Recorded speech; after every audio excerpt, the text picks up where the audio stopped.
লাউ খেতে পছন্দ করেন না এমন মানুষ খুঁজে পাওয়া যাবে না। তাই আজকে একদম সহজভাবে মাছ দিয়ে লাউ রান্না করে দেখাবো। খেতে এত বেশি সুস্বাদু যে আপনি একবার রান্না করলে বারবার রান্না করতে ইচ্ছে করবে। চলুন তাহলে শুরু করি। ভিডিওটি দেখতে অবশ্যই শেষ পর্যন্ত থাকবেন। আমি এখানে লাউ কেটে নিয়েছি, সাথে নিয়েছি 4 পিস বোয়াল মাছ। আপনারা চাইলে যে কোনো মাছ নিতে পারেন। আমি একটি প্যানে পরিমাণ মতো তেল দিয়ে একটি পেঁয়াজ সামান্য একটু ভেজে নিয়েছি। সাথে একটু পানি দিয়ে দিব যাতে পুড়ে না যায়। এখন দিয়ে দিব পরিমাণ মতো লবণ, সামান্য পরিমাণ মরিচ গুঁড়ো, হলুদ গুঁড়ো, ধনিয়ার গুঁড়ো। হলুদ গুঁড়োটি একটু কম দেওয়ার চেষ্টা করবেন, তাহলে দেখতে অনেকটা সুন্দর আসবে। যারা আমার চ্যানেলটি সাবস্ক্রাইব করেননি প্লিজ সাবস্ক্রাইব করে নিন।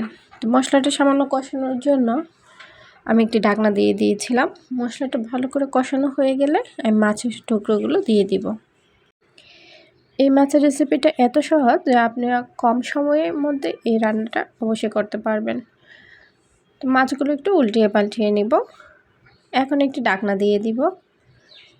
সামান্য একটু কষানো হয়ে গেলে আমি তাতে দিয়ে দিব সামান্য পরিমাণ পানি, যাতে মাছগুলো ভালো করে কষানো হয়ে যায়। আমি এখানে কোনো বাটা মশলা ব্যবহার করি নাই, আদা জিরা কোনো কিছুই না।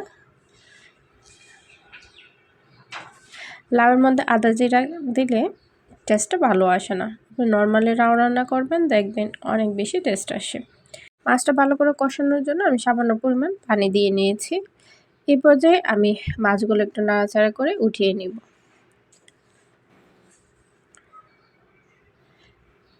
মাছগুলো বেশি কষাইনি, অল্প কষিয়ে নিয়েছি। তো এখন ওই মশলাতেই আমি দিয়ে দিচ্ছি কেটে রাখা লাউয়ের টুকরোগুলো, দিয়ে ভালো করে নাড়াচাড়া করে নিব। এখন একটি ঢাকনা দিয়ে দিব। তো 10 মিনিট পর ওই পানি দিয়ে আমার কিন্তু লাউটা প্রায় হয়ে গেছে। এ ফাঁকে আমি একবার নাড়াচাড়া করে দিয়েছিলাম, ভিডিওটা স্কিপ হয়ে গিয়েছে। এই পর্যায়ে আমি মাছের টুকরোগুলো দিয়ে দিব, সাথে দিয়ে দিব কাঁচামরিচ। অবশ্যই এই পর্যায়ে কাঁচামরিচ দেওয়ার চেষ্টা করবেন, তাহলে ফ্লেভারটা অনেক সুন্দর আসে।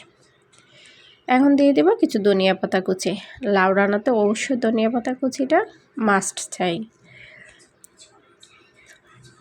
এখন নাড়াচাড়া করে তরকারিটা আমি চুলাটা বন্ধ করে দিচ্ছি। আমার তরকারিটা প্রায় রেডি।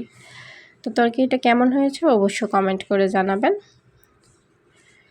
যদি রেসিপিটি আমার একটু ভালো লেগে থাকে তবু একটি লাইক, কমেন্ট এবং শেয়ার করতে অবশ্যই ভুলবেন না। সবাইকে ভিডিওটি এতক্ষণ সাথে থাকার জন্য ধন্যবাদ। আল্লাহ হাফেজ।